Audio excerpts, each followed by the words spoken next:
All right, here we are, another episode, Mic Check Podcast. I'm your host, as always, Jay Blessike. Figure we do something for all you fantasy football listeners out there. Might be one or two of you. I know we got about 8 or 9 listeners right now, but this is for just you two. All right. Figured I'd do a little treat for you. See, ESPN claims that Matthew Berry's like this big guru, god, fantasy football expert. But I mean, it's easy to be that when you have you're hanging around all these NFL players and you've got ESPN backing you. But he's really crap. All right. Don't listen to anything he says. I'm bringing in a true fantasy football expert. How do I know he's a true fantasy football expert?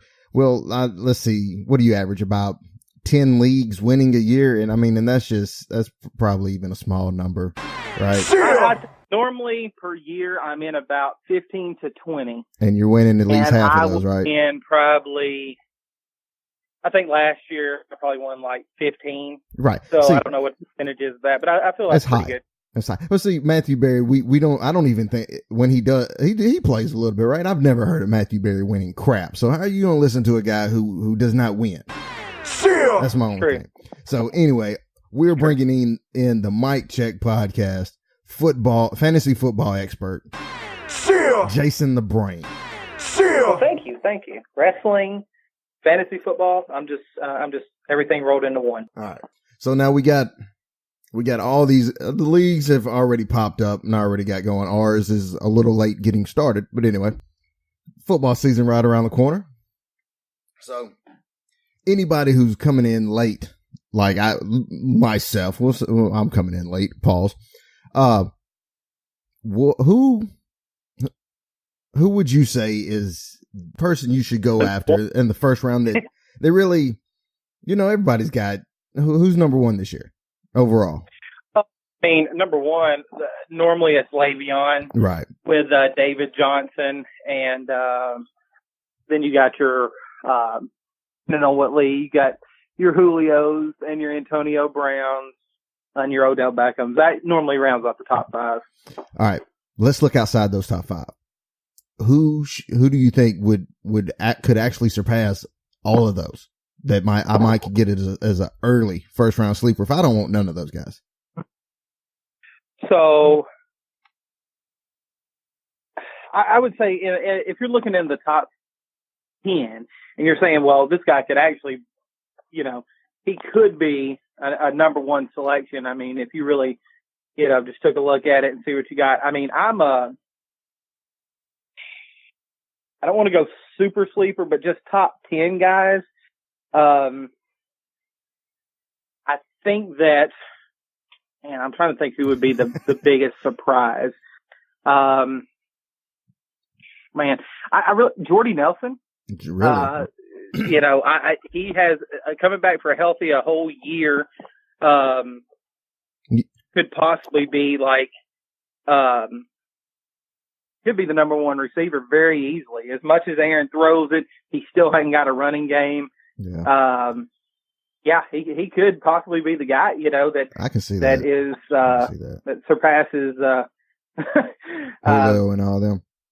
Well, Antonio's going to be a PPR machine. That's the thing about Antonio. Yeah. He's always the best. But I think Antonio. I actually think Julio Jones is not a top number one guy this year because Shanahan left. So I'm not that big. I'm not that big on Julio, but he's still I do like Odell Beckham. Just because of joining up with Brandon Marshall. He'll have that offense is going to be a lot. Wild. It should be wild. That offense should be. Now, how much does the Martellus Bennett signing help push Jordy Nelson up that wide receiver board? I mean, call it crazy, but I really think that Bennett is not that much better than Jared Cook. Do they still have Cook? I know a lot of people would be like, "Oh, that's crazy," but I'm looking at him. I mean, Bennett was. I would look at the numbers he had last year. I bet it wasn't that much better than Jared Cook. Did they lost Cook, didn't they? Yeah, I think Cook is with the Raiders.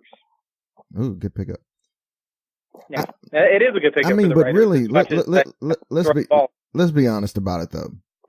Unless your name is Gronk, at tight end in New England. I mean, yeah, Bennett had opportunities for huge games, but I mean, are you really surprised that he didn't? A little bit. I mean, I don't want to throw it out there. He wasn't a white tight end. I'm not saying, but I'm just saying. No, too much. No, but here's the thing. Like, he wasn't, he should have done a lot better because Gronk was, had some injuries and was out. Wow. Really? Yeah. Gronk was injured? Oh my God. Yeah. I mean, and, also, kind of, I guess he's out of the top five, but, Jordy, I told you I felt like he was going to do very well. I also feel the same way about Mike Evans. I think if you're adding Deshaun Jackson, that's really, really big. That's a guy that can stretch the field, and that's a guy that could, he did great last year, but he kind of fell off near the end of the year. But I think he could come back and have another, probably a better year than he had last year. Now, with the addition of Deshaun Jackson, do you think Mike Evans, you think his receptions go up, but his yards could take a dip? I actually think he will probably go up in every category. Yeah. But a little bit. I don't think his yards will take one. Because he's actually going to probably be more open than he was last year. Because, I mean, could you name another receiver on that team? I mean, Vincent Jackson, I mean, did he even play? But I mean, I don't even remember if Vincent even played. But my thing is now, instead of like trying to hit Evans deep all the time, now you can just keep hitting Evans short because now you got to worry about Deshaun deep. Evans' reception should go up a whole lot. His yards could about even out. But I can see him get more of that short game, and then I mean he's big enough where hell he can break it off quick. Oh, no doubt. And Mike's a beast in the red zone. Oh my gosh! I mean, you really can't like. Man, he's almost like a Randy Moss type. Probably not the same like hands as Moss, but he's a big guy that can catch jump balls, and he's probably like our next Julio Jones. Now, correct me if I'm wrong. Winston turns out to be if Winston keeps getting better. Which he should. Now, correct me if I'm wrong, but when Mike Evans came out, wasn't there a lot of folks thinking that Johnny just made Mike look good? I don't know who you're talking about, who Johnny is. No, just kidding. I think that's... if I'm not mistaken, that was the word around. People were scared that maybe Johnny made Mike look a little bit better than he actually was. I don't know who those people were, but I don't think it was... Matthew Berry might have been one of them. Matthew Berry said it. Right. I mean, I'm not just trying to discredit Matthew Berry. I'm just saying we've got our own fantasy football expert. Yeah, there you go. Ask away. I'm I like to. Well, this year I've did something a little bit different, and this is the first Dynasty League I jumped in. Dynasty League. For those who don't know, let them know what Dynasty League is. Well, the Dynasty League, I didn't start it. I just took over for a guy that had a very bad team, and then I took it over. And we had our draft today, and you got to keep 3 people for however long you want to keep them for. There's no limit.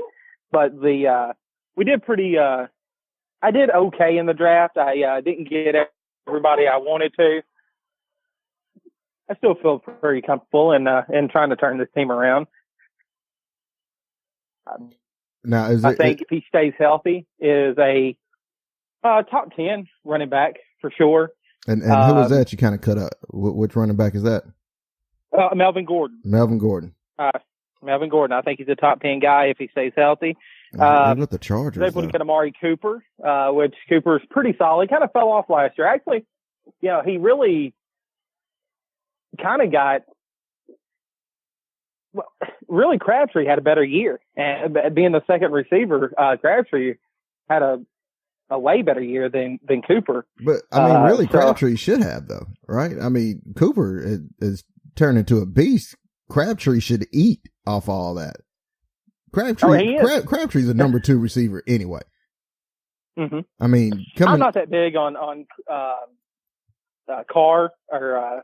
Why not? I think he's good. Solid, but like fantasy wise, I'm not like. Okay, I got you. I don't think you're not. I don't think he's a guy that's going to put up those numbers. He's kind of like a Joe Flacco. Right. I mean, you're not down on him as a player. It's just if you're trying to win in the fantasy. No, he'll league, win a game for you, but not so much in fantasy, really. Right. I got you. I mean, because he really, like, not fantasy wise, he really fits for what they got going on. Which, I mean, you could see when he got hurt how that went. I'm telling you that straight downhill. Tom Brady was praying to whatever he prays to that something happened to the Raiders and Carr gets injured and Brady's prayers get answered. I mean, I'm not saying he's a cult leader or anything, but he seems like it. I just don't think you like Tom Brady. No, I mean, he's a cult leader. I mean, I mean, you have some really good movies about people just trying to take pictures of his, or whatever they're going to try to do with his genitalia. I don't know if you've seen Ted 2, but it was a good movie. I think my brother fits in that category about doing the same thing to you think, Tom Brady. You think when it comes down to Tom Brady and JJ Redick, your brother is not the fan club president. He's the cult leading president. I'm going to keep that one nice. I had a few other choice words, but we'll just leave it at that. Yeah, I can imagine what that was going to be. But yeah, absolutely. He's probably the biggest Tom Brady fan that we know. Yeah. I mean, we don't know a lot of people. All right. Now, I definitely respect Tom Brady. And I mean, he's my first quarterback that I would want.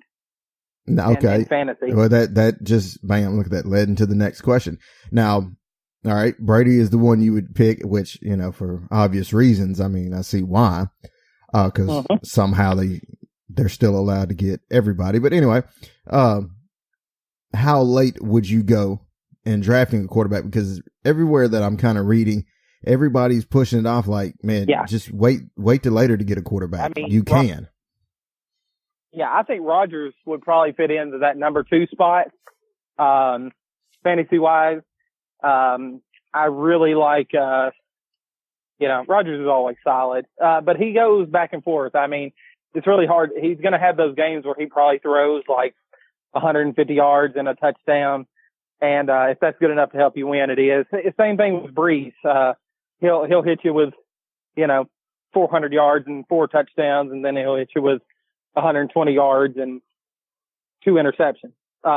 So those guys are, you get more good than bad with them, but you still get plenty of bad. Yeah.